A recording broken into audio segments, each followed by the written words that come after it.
ವೀರ್ಯದಲ್ಲಿ blood ಕಾಣಿಸ್ತಾ ಇದೆಯಾ? So tension ಮಾಡ್ಕೊಬೇಕಾ ಇಲ್ವಾ, ಡಾಕ್ಟ್ರನ್ನ ಕನ್ಸಲ್ಟ್ ಮಾಡಬೇಕಾ ಇಲ್ವಾ, ಅದ್ರ ಬಗ್ಗೆ ಈ ವಿಡಿಯೋಲಿ ಎಕ್ಸ್ಪ್ಲೇನ್ ಮಾಡ್ತೀನಿ.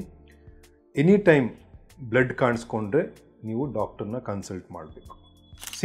ವೀರ್ಯ ಸೀಮನ್ನಲ್ಲಿ ಬ್ಲಡ್ ಕಾಣಿಸ್ಕೊಳೋದಕ್ಕೆ ತುಂಬ ರೀಸನ್ಸ್ ಇದೆ. Simple, first tip of the ಪೀನಸ್ಸಿಂದ ಸ್ಟಾರ್ಟ್ ಮಾಡೋಣ. ಸೊ ಏನಾಗುತ್ತೆ ಅಂದರೆ, ಕೆಲವು ಟೈಮ್ ಸೆಕ್ಸ್ ಮಾಡೋ ಟೈಮಲ್ಲಿ ಟೈಟ್ ಫೋರ್ ಸ್ಕಿನ್ ಇದ್ದಾಗ ಅಲ್ಲಿ ಏನಾದರೂ ಬ್ಲೀಡಿಂಗ್ ಆಗಿ ಸ್ವಲ್ಪ ಬ್ಲಡ್ ಬರ್ತಿರುತ್ತೆ. ನೀವು ಅದೇ ಟೈಮಲ್ಲಿ ಕ್ಲೈಮ್ಯಾಕ್ಸ್ ರೀಚ್ ಆಗಿ ಸೀಮನ್ ಎಜಾಕ್ಯುಲೇಟ್ ಮಾಡಿದಾಗ ಅವಾಗ ನೋಡಿದಾಗ ಸೀಮನ್ನಲ್ಲಿ ಬ್ಲಡ್ ಇದೆ ಅಂತ ಅನಿಸುತ್ತೆ. ಸೊ ಅದು one of the common reasons. Plus ಇನ್ನೊಂದು ಏನಾಗುತ್ತೆ ಅಂದರೆ, ಕೆಲವು ಡಯಾಬಿಟಿಸ್ ಪೇಷಂಟ್ಸಲ್ಲಿ ತುಂಬ ಕಟ್ಸ್ ಇರುತ್ತೆ, ಅವ್ರ ಫೋರ್ ಸ್ಕಿನ್ನಲ್ಲಿ ತುಂಬ ಕಡೆ ಕಟ್ಸ್ ಇರುತ್ತೆ, ಪದೇ ಪದೇ ಇನ್ಫೆಕ್ಷನ್ ಆಗಿ ತುಂಬ ಕಡೆ ಕಟ್ಸ್ ಇರುತ್ತೆ. ಸೊ ಕಟ್ಸಿಂದನೂ ಕೆಲವು ಟೈಮ್ ಬ್ಲೀಡಿಂಗ್ ಆಗಿ ಅದು ವೀರ್ಯಾಣು ಅದೇ ಟೈಮ್ ಆಚೆ ಬಂದಾಗ ವೀರ್ಯಾಣುವಲ್ಲಿ ಬ್ಲಡ್ ಇದೆ ಅಂತ ಅನಿಸುತ್ತೆ.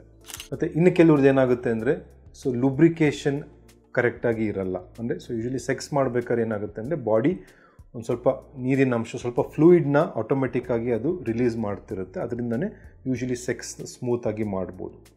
ಕೆಲವ್ರದ್ದು ಏನಾಗುತ್ತೆ ಅಂದರೆ, ಡ್ರೈನೆಸ್ಸಿಂದ ಐದರ್ ವುಮೆನ್ದು ವೆಜೇನ ಸ್ವಲ್ಪ ಡ್ರೈ ಇರ್ಬೋದು, ಇಲ್ಲ ಪೀನಿಸ್ಸನ್ನು ತುಂಬ ಡ್ರೈ ಇದ್ದಾಗ ಏನಾಗುತ್ತೆ ಅಂದರೆ, ಲುಬ್ರಿಕೇಷನ್ ಕಮ್ಮಿ ಆಗಿ ಫ್ರಿಕ್ಷನ್ ಜಾಸ್ತಿ ಆದಾಗ ಏನಾಗುತ್ತೆ ಅಂದರೆ ಅವಾಗೂ ಟೇರ್ ಆಗ್ಬೋದು, ಅವಾಗೂ ಬ್ಲೀಡಿಂಗ್ ಆಗ್ಬೋದು. ಸೊ ಅವಾಗ್ಲೂ ಸೇಮ್ ಟೈಮಲ್ಲಿ ನೀವು ಸೀಮನ್ ಆಚೆ ಬಂದಾಗ ಅವಾಗೂ ಬ್ಲಡ್ ಕಾಣಿಸುತ್ತೆ. ಸೊ ಇದು ಕಾಮನ್ ರೀಸನ್ಸ್. ಪೀನಿಸ್ ಟಿಪ್ಪಲ್ಲಿ ಈ ಥರ ರೀಸನ್ಸ್ ಆಗೋದ್ರಿಂದನೂ ಸೀಮನ್ನಲ್ಲಿ ಬ್ಲಡ್ ಕಾಣಿಸ್ಕೊಬೋದು.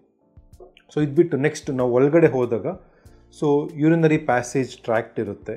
ಅದರಲ್ಲಿ ಏನಾದರೂ ನಾವು ಹೆಮ್ಯಾಂಜಿಯೋಮಾಸ್ ಅಂತ ಹೇಳ್ತೀವಿ, ಸ್ಮಾಲ್ ಏನಾದರೂ ಹೆಮ್ಯಾಂಜಿಯೋಮಾಸ್ ಅಂದರೆ ಬ್ಲಡ್ ಫಿಲ್ಡ್ ಆಗಿರೋ ಕ್ಯಾವಿಟೀಸ್ ಏನಾದರೂ ಇದ್ದರೆ ಈ ಎಕ್ಸೈಟೇಷನ್ ಫೇಸಲ್ಲಿ ಕೆಲವು ಟೈಮ್ ಅದು ಓಪನ್ ಆಗಿ ಅವಾಗೂ ಬ್ಲಡ್ ಕಾಣಿಸ್ಕೊಬೋದು. ಪ್ಲಸ್ ಮೂರನೇದು, ಯೂರಿನ್ ಟ್ರ್ಯಾಕ್ಟ್, ಎಂಟೈರ್ ಯೂರಿನರಿ ಟ್ರ್ಯಾಕ್ಟಲ್ಲಿ ಏನಾದರೂ ಇನ್ಫೆಕ್ಷನ್ಸ್ ಆದ್ರೂ ಬ್ಲಡ್ ಕಾಣಿಸ್ಕೊಬೋದು. Next most important, seminal vesicle ಅಂತ ಇರುತ್ತೆ. ಸ್ಪರ್ಮ್ ಪ್ರೊಡಕ್ಷನ್ ಆಗೋದು ಟೆಸ್ಟಿಸಲ್ಲಿ, ಬಟ್ ಅದೇನು ವೈಟ್ ಫ್ಲೂಯಿಡ್ ಇರುತ್ತಲ್ವ ಅದೆಲ್ಲ ಪ್ರೊಡ್ಯೂಸ್ ಆಗೋದು ಸೆಮಿನಲ್ ವೆಸೈಕಲ್ ಅಂತ ಇರುತ್ತೆ. ಅಲ್ಲಿ ಮಾತ್ರ ಅದು ಸೆಮಿನಲ್ ಫ್ಲೂಯಿಡ್ ಸೆಕ್ರೀಟ್ ಆಗೋದು, ಸ್ಪರ್ಮ್ಸ್ ಮಾತ್ರ ಟೆಸ್ಟಿಸಿಂದ ಬರೋದು. ಸೊ ಆ ಸೆಮಿನಲ್ ಫ್ಲೂಯಿಡಲ್ಲಿ ಏನಾದರೂ ಇನ್ಫೆಕ್ಷನ್ ಆಗೋದ್ರಿಂದ ಆಗಲಿ, ಇಲ್ಲ ಏನಾದರೂ ಅದರಲ್ಲಿ ಸೆಮಿನಲ್ ವೆಸೈಕಲಲ್ಲಿ ಏನಾದರೂ ಸಿಸ್ಟ್ ಡೆವಲಪ್ಮೆಂಟು ಆ ಥರ ಏನಾದರೂ ಆಗೋದ್ರಿಂದನೂ ಕೆಲವು ಟೈಮ್ ಈ ಥರ ಬ್ಲಡ್ ಕಾಣಿಸ್ಕೊಬೋದು. ಇಲ್ಲಾಂದರೆ ವೈಲೆಂಟ್ ಕಾಂಟ್ರಾಕ್ಷನ್ಸಿಂದ, ಪೆಲ್ವಿಕ್ ಫ್ಲೋರ್ ಏನಾದರೂ ಎಕ್ಸೆಸಿವ್ ಮಸಲ್ ಕಾಂಟ್ರಾಕ್ಷನ್ಸಿಂದನೂ ಈ ಥರ ಕೆಲವು ಟೈಮ್ ಬ್ಲಡ್ ಕಾಣಿಸ್ಕೊಬೋದು. ಪ್ಲಸ್ ಪ್ರಾಸ್ಟೇಟ್ ಏನಾದರೂ ತುಂಬ ಎನ್ಲಾರ್ಜ್ಡ್ ಇದ್ದಾಗೂ, ಇಲ್ಲ ಪ್ರಾಸ್ಟೆಟಿಕ್ ಇನ್ಫೆಕ್ಷನ್ಸ್, ಕ್ರಾನಿಕ್ ಪ್ರಾಸ್ಟೆಟೈಟಿಸ್ ಅಂತ ಹೇಳ್ತೀವಿ, ಅಂದರೆ ತುಂಬ ವರ್ಷಗಳಿಂದ ಅವ್ರಿಗೆ ಪ್ರಾಸ್ಟೇಟಲ್ಲಿ ಇನ್ಫೆಕ್ಷನ್ ಇರುತ್ತೆ, ಅವಾಗ ಬರ್ತಿರುತ್ತೆ ಹೋಗ್ತಿರುತ್ತೆ, ಇದರಿಂದನೂ ಬ್ಲಡ್ ಕಾಣಿಸ್ಕೊಬೋದು. ಮತ್ತು ನೆಕ್ಸ್ಟ್ ಬ್ಲ್ಯಾಡರ್, ಉಚ್ಚೆ ಚೀಲ, ಯೂರಿನರಿ ಬ್ಲ್ಯಾಡರ್ ಅಂತ ಏನಿದೆ, ಅಲ್ಲೂ ಅಷ್ಟೇ ಕೆಲವು ಟೈಮ್ ಏನಾದರೂ ಗಂಟುಗಳೇನಾದರೂ ಬೆಳ್ಕೊತಾ ಇದ್ರೇನು ಈ ಥರ ಬ್ಲಡ್ ಕಾಣಿಸ್ಕೊಬೋದು. ಸೊ ಇಷ್ಟೆಲ್ಲ ಕಾರಣಗಳಿದೆ. ತುಂಬ ಟೆನ್ಷನ್ ಏನು ಮಾಡ್ಕೊಳೋದೇನಿಲ್ಲ. ಸೊ ನಾವು ಯೂಶ್ವಲಿ ಕೆಲವು ಟೈಮ್ ಫಸ್ಟು ಎಕ್ಸಾಮಿನ್ ಮಾಡ್ತೀವಿ, ಏನಾದರೂ ಪೀನಿಸ್ ಟಿಪ್ಪಲ್ಲಿ ಏನಾದರೂ ಈ ಥರ ಇಶ್ಯೂಸ್ ಇದೆಯಾ ಅಂತ ಆಲ್ರೆಡಿ ಎಕ್ಸ್ಪ್ಲೇನ್ ಮಾಡಿದೆ, ಆ ಇಶ್ಯೂಸ್ನ ಫೈಂಡ್ ಔಟ್ ಮಾಡ್ಲಿಕ್ಕೆ ನೋಡ್ತೀವಿ. ಸಪೋಸ್ ಪೀನಿಸ್ ಟಿಪ್ಪಲ್ಲೆಲ್ಲ ನಾರ್ಮಲ್ ಇದೆ ಎಕ್ಸಾಮಿನೇಷನಲ್ಲಿ ಅಂದಾಗ ನಾವು ನೆಕ್ಸ್ಟ್ ಯೂಶ್ವಲಿ ಸ್ಕ್ಯಾನಿಂಗ್ ಮಾಡಿ ಚೆಕ್ ಮಾಡಿ ನೋಡ್ತೀವಿ, ಪ್ಲಸ್ ಯೂರಿನ್ ಬ್ಲಡ್ ಟೆಸ್ಟ್ ಮಾಡಿನೂ ನೋಡ್ತೀವಿ.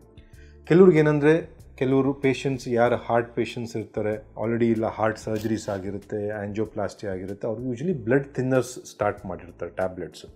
ಈ ಬ್ಲಡ್ ಥಿನ್ನರ್ಸಿಂದನೂ ಕೆಲವು ಟೈಮ್ ಏನಂದರೆ ಕೋಆಗ್ಯುಲೇಷನ್, ಬ್ಲಡ್ ಕ್ಲಾಟ್ ಆಗೋ ಕೆಪಾಸಿಟಿ ಸ್ವಲ್ಪ ಕಮ್ಮಿ ಇರುತ್ತೆ. ಸೊ ಅದಕ್ಕೆ ಅವ್ರಿಗೇನು ಯೂರಿನಲ್ಲಿ ಇಲ್ಲ ಸೀಮನಲ್ಲಿ ಬ್ಲಡ್ ಕಾಣಿಸ್ಕೊಳೋ ಚಾನ್ಸಸ್ ಇರುತ್ತೆ.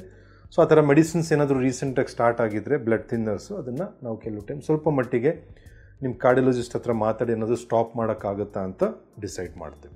ಸೊ ಸ್ಕ್ಯಾನಿಂಗಲ್ಲೂ ಅಷ್ಟೇ ಕೆಲವು ಟೈಮ್ ಏನಾದರೂ ಆಬ್ವಿಯಸ್ ಪ್ರಾಬ್ಲಮ್ಸ್ ಇದ್ದರೆ ಗೊತ್ತಾಗುತ್ತೆ. ಸೊ ಇಷ್ಟೆಲ್ಲ ಇದ್ದಾಗ ಇನ್ಫೆಕ್ಷನ್ಸ್ ಥರ ಇದ್ದರೆ ನಾವು ಯೂಶ್ವಲಿ ಒಂದು ಕೋರ್ಸ್ ಆ್ಯಂಟಿಬಯೋಟಿಕ್ ಕೊಟ್ಟು ವೆಯ್ಟ್ ಮಾಡಿ ನೋಡೋಣ ಅಂತ ಹೇಳ್ತೀವಿ.